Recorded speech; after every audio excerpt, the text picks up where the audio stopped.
नमस्कार, आदाब। Red Mac दुनिया में आपका स्वागत है। मैं हूं सौरभ कुमार शाही। अमेरिका और ईरान के दरमियान जो जंग चल रही है उसमें एक पिछले 3-4 दिनों से आप कह सकते हैं छोटा सा ब्रेक आया हुआ है। चूँकि ये ब्रेक आया हुआ है तो जाहिर है कि जो टैक्टिकल और ऑपरेशनल चीज़ें हैं उसके अपडेट्स हम नहीं कर रहे हैं, क्योंकि जाहिर है कोई टैक्टिकल ऑपरेशनल चीज़ें जो हैं नहीं हो रही हैं। तकरीबन 25 तारीख से तो यही है, 24 की रात से। लेकिन ये एक हमें ये भी मौका दे रहा है कि दरमियान में हम कुछ जो बड़ा चित्र है, जो स्ट्रेटजिक पिक्चर है, उस पे भी फोकस करें। टैक्टिकल और ऑपरेशनल पिक्चर पे तो हम फोकस कर ही रहे हैं, लेकिन जैसा मैंने कहा कि ये हमें मौका दे रहा है कि हम टैक्टिकल पिक्चर पे भी जो स्ट्रेटजिक पिक्चर है उस पर फोकस करें। तो हमने कल एक इंटरव्यू के बारे में आपसे कहा था, जिसमें अब्बास अरागची जो फॉरेन मिनिस्टर हैं ईरान के, उनके क्या ख्यालात हैं और उन्होंने जो अंदरूनी चीज़ें बताई हैं उसको लेके वो हम आपके पास लेके आए थे, उसकी एनालिसिस। आज हम फिर से एक इंटरव्यू की एनालिसिस आपके पास लेके आ रहे हैं और समझने की कोशिश ये कर रहे हैं कि अमेरिका, जहाँ पे एक से एक धुरंधर डिप्लोमेट बैठे हुए हैं। देखें, अमेरिका की फ़ॉरेन पॉलिसी अपनी जो हो और आपके और हमारे ख़यालात उसके लिए जो हो, लेकिन एक रेनिंग सुपर पावर का मतलब है कि कोई भी सुपर पावर इसीलिए वो राज कर रहा होता है क्योंकि उसके पास कैपेबल लोग होते हैं। अमेरिका के पास बहुत सारे डिप्लोमेट्स हैं जो बहुत कैपेबल हैं। कैपेबल से मेरा मुराद ये नहीं है कि जो वो कर रहे हैं वो दुनिया के हित में सही है या दूसरे देशों के हित में सही है।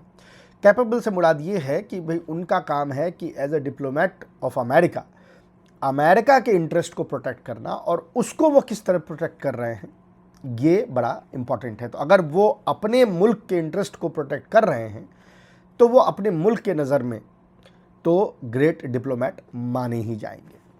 दूसरी तरफ जो भी तज्ज़ियाकार हैं या जो भी रिपोर्टर हैं वो भी उनके परफॉर्मेंस को उस तरीके से एनालाइज करता है।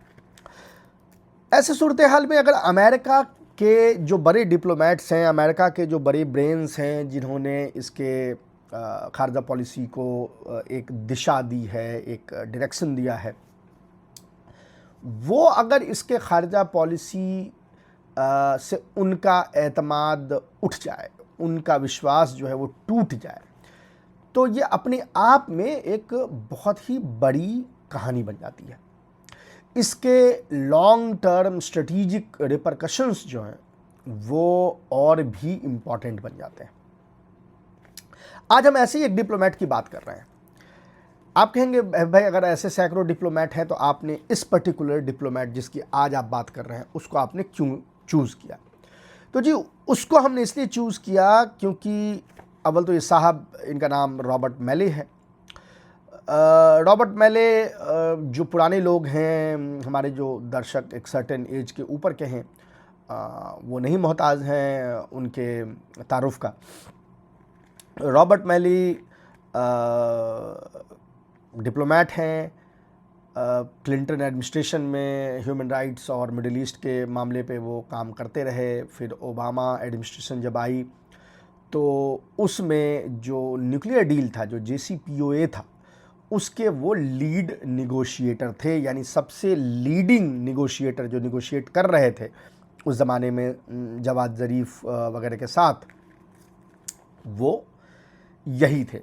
मेरी खुद इनसे कई दफ़े मुलाकात रही है क्योंकि आपको JCPOA मैं कवर कर रहा था। तो 2013 से 2015 के दरमियान में कई बार इनके प्रेस कॉन्फ्रेंसेस में या जो ये निगोशिएशन के बाद डिनर वगैरह होता था वहाँ पर इनसे बातचीत का मौका भी लगा मुझे।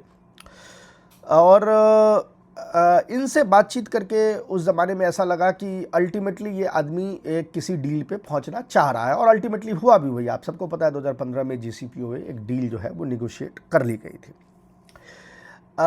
तमाम खामियों, तमाम सेटबैक्स के बावजूद ये बात कही जा सकती है कि रॉबर्ट मैले ने जब 2015 में वो डील निगोशिएट की थी तो वो गुड फेथ में डील निगोशिएट हुई थी और वो डील अच्छी चल रही थी जब तक ये डोनाल्ड ट्रंप आ नहीं गया। रॉबर्ट मैली बाद में बाइडेन एडमिनिस्ट्रेशन में भी चीफ रिप्रेजेंटेटिव थे, लेकिन बाद में दूसरे लॉबीज़ के प्रेशर में उनको हटा दिया गया। हालांकि रॉबर्ट मैली खुद यहूदी हैं, इनके पिता जो हैं वो खुद मिडिल ईस्ट बैकग्राउंड से, मिडिल ईस्ट के जो यहूदी हैं, इजिप्शियन यहूदी हैं, उस बैकग्राउंड से आते हैं। इसके अलावा जब हुकूमत में नहीं होते हैं तो इंटरनेशनल क्राइसिस ग्रुप वगैरह में काम कर रहे होते हैं, येल यूनिवर्सिटी में पढ़ाते भी हैं, यानी एक लंबा इनका एक्सपीरियंस है।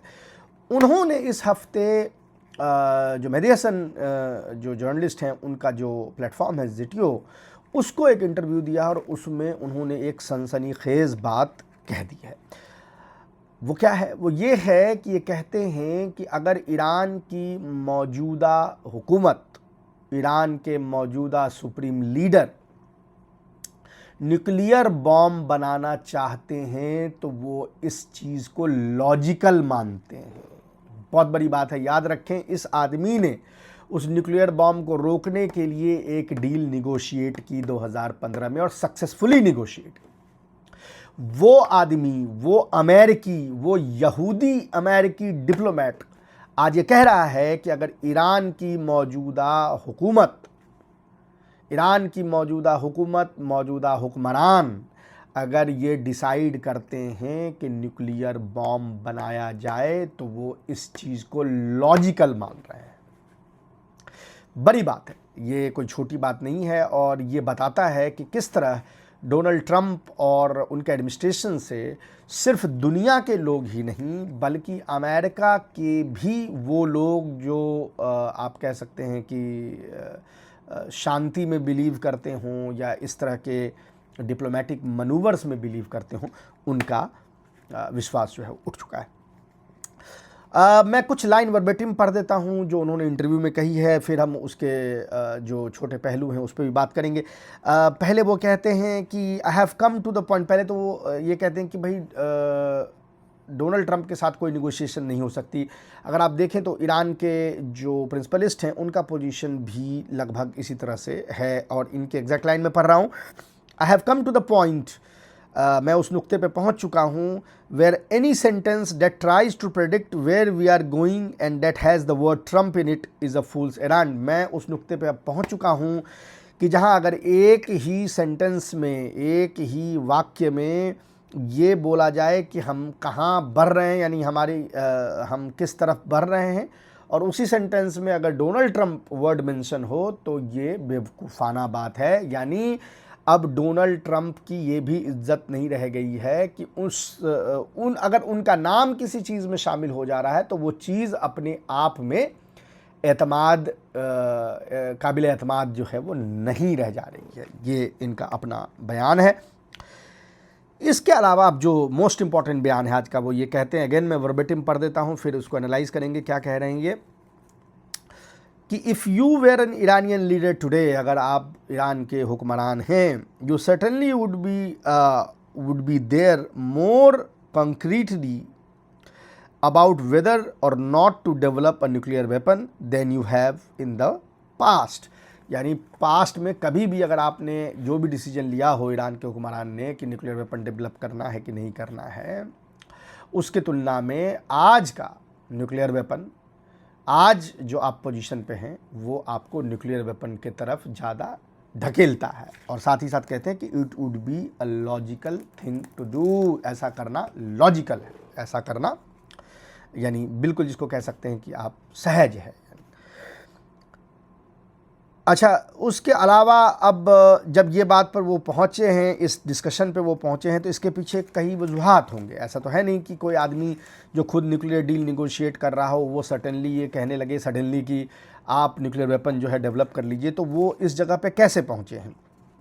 वो कई चीज़ों को लेके पहुँचे। अव्वल तो वो ये कहते हैं कि अगर मैं ईरानियन निगोशिएटर हूँ और बैठा हूँ तो मुझे ये पूछना पड़ेगा कि अव्वल कि मेरे पास इंसेंटिव क्या है, एक, और दूसरा ये कि क्या मैं अमेरिका पे एतमाद कर सकता हूँ। अभी वो ट्रंप एडमिनिस्ट्रेशन की बात कर रहे हैं, मेहदी हसन उनसे पूछते हैं कि ये सिर्फ ट्रंप एडमिनिस्ट्रेशन की बात नहीं है, याद रखें कि आपने डील निगोशिएट किया था, दूसरे एडमिनिस्ट्रेशन ने जब उसे तोड़ दिया तो फिर ये साइकिल दोबारा चल भी सकता है। तो वो कह रहे हैं कि क्या अमेरिका पर ही एतमाद ख़त्म नहीं हो गया है और आप सिर्फ इसे महदूद नहीं रह सकते डोनाल्ड ट्रंप के नाम के साथ। तो उन्होंने कहा कि हाँ, मैं बिल्कुल इस बात को अग्री करता हूँ कि अमेरिका पर एतबार कम हो गया है लोगों का, ये सिर्फ अब डोनाल्ड ट्रंप तक नहीं रह गई। पर वो कहते हैं कि अगर मैं nuclear negotiator, Iranian nuclear negotiator हूँ, तो मैं सोचूंगा कि भाई मुझे इंसेंटिव इसमें क्या मिल रही है। अगर इंसेंटिव मुझे नहीं मिल रही है तो मैं ये निगोशिएट क्यों करूँगा। तो वो कह रहे हैं कि अब जो भी डील होगी वो पिछले कोई भी डील से बदतर डील होगी। अच्छा, हमने ये देखा भी था एमओयू में, कई हमने एपिसोड उस पर किए थे कि एमओयू के अगर लिहाज से जाएं और अगर वो किसी फाइनल डील में तब्दील होता है तो वो बिल्कुल ही बदतर डील मानी जाएगी, क्योंकि वो डील अगर आप कंपेयर करते हैं बराक ओबामा वाले डील से, JCPOA से, तो उसके पॉइंट्स अमेरिका के हक में नहीं थे। ठीक है, अब ये कह रहे हैं कि अब कोई भी डील होगी उससे बदतर होगी, क्योंकि इंसेंटिव ईरान को ज़्यादा चाहिए होगा और जब तक वो इंसेंटिव नहीं देंगे तब तक वो चीज़ ईरान जो है वो उसको निगोशिएट नहीं करेगा। लेकिन साथ ही साथ ये दो चीज़ कहते हैं। अव्वल तो ये कहते हैं कि देखें, जहाँ तक मेरा सवाल है, और इन्होंने एक्चुअली ये करके भी दिखाया, मैंने इनके पुराने आर्टिकल पढ़े हैं पिछले 1.5-2 महीने के, और कुछ जहाँ पर ये अपीयर हो रहे थे एज एन एक्सपर्ट, वो भी मैंने वीडियोस जो हैं सुने हैं इसकी तस्दीक करने के लिए, जो ये कह रहे हैं वो कर रहे हैं कि नहीं। तो इनका कहना है कि देखो, मुझे पता है कि जो भी अब डील होगी अमेरिका के मद्देनज़र, मैं कह रहा हूँ, यानी ये कह रहे हैं अमेरिका के मद्देनज़र जो भी डील होगी वो बराक ओबामा वाली डील से पुअर होगी, उसके मुकाबले ये डील जो है वो पुअर डील होगी।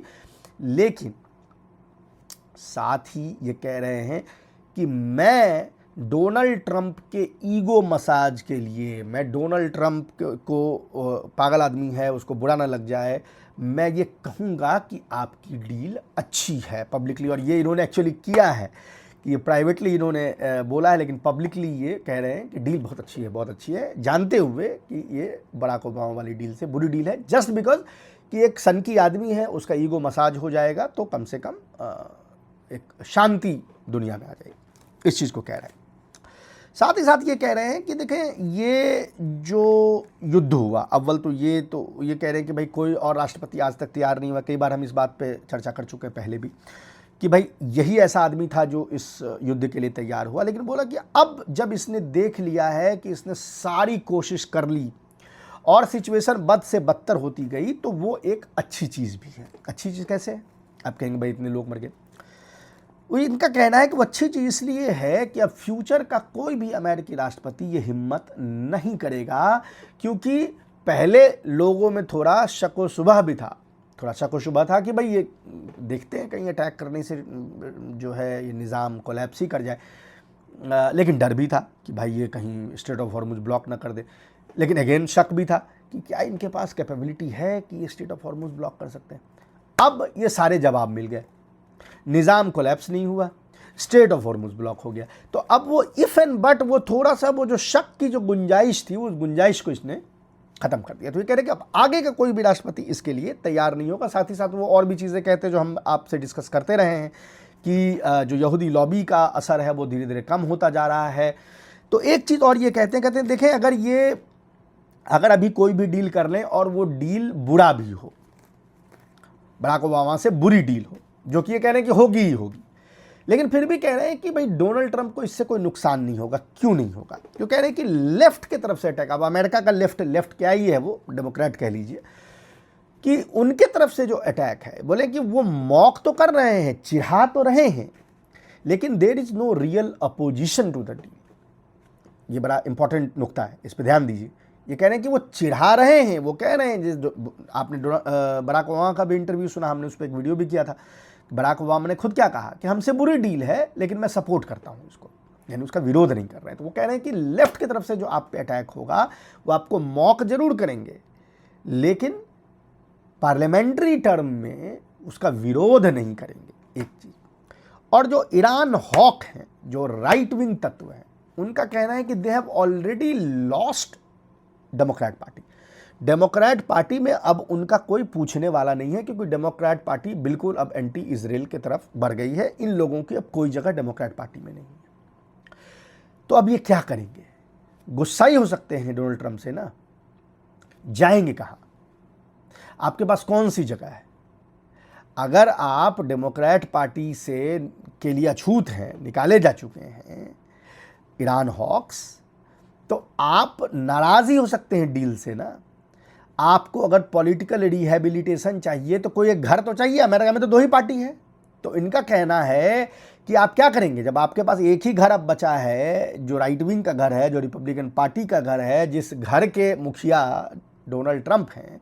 तो आप हाथ पांव मार के, अगर आपको घर में सोना, सड़क पे सोना अलग बात है, आप पॉलिटिकल विल्डरनेस में जाना चाहते हैं अलग बात है, लेकिन अगर आप पॉलिटिकल विल्डरनेस में नहीं जाना चाहते, पॉलिटिकली आप रिलीवेंट रहना चाहते हैं, पॉलिटिकल रिहेबिलिटेशन, पॉलिटिकल होमलेसनेस नहीं चाहते हैं, तो आप क्या करेंगे? आपके पास ऑप्शन क्या है? आपके पास ऑप्शन डोनाल्ड ट्रंप है।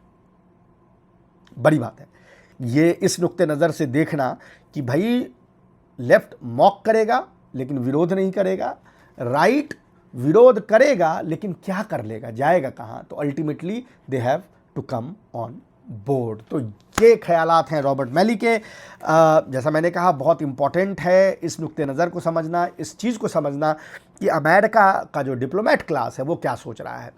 जब भी राइट विंग ताकत आती है, जैसे भारत में भी है या अमेरिका में भी है, तो ये जो ब्यूरोक्रेटिक क्लास होते हैं इनकी औकात नीचे हो जाती है। अभी भारत में देखिए कोई औकात नहीं है, रस्ते रस्ते मारे मारे फिर रहे हैं। सारी डिसीजन जो है वो मोदी और उसका कोटरी जो है वो लेता है, और ये अपनी बात वहाँ पे कह भी नहीं सकती। इनकी इतनी भी औकात नहीं है कि अपनी बात को रख सकें। वही चीज़ अमेरिका में भी हो रही है। लेकिन इस दरमियान में अगर एक अमेरिकी डिप्लोमेट निकल के, और वो भी वो डिप्लोमेट जिसने वो डील निगोशिएट की थी, वो एक अपने पॉइंट ऑफ व्यू को रखता है, तो वो हमें इस बात में मदद करता है, इस बात में हेल्प करता है कि हम उस ब्यूरोक्रेटिक जो एक ग्रुप है उसके पॉइंट ऑफ व्यू को समझे, और वो पॉइंट ऑफ व्यू अब डोनाल्ड ट्रंप के अगेंस्ट में हो गई है। अभी के लिए इतना ही। हम आपसे फिर मिलेंगे, तब तक के लिए नमस्कार।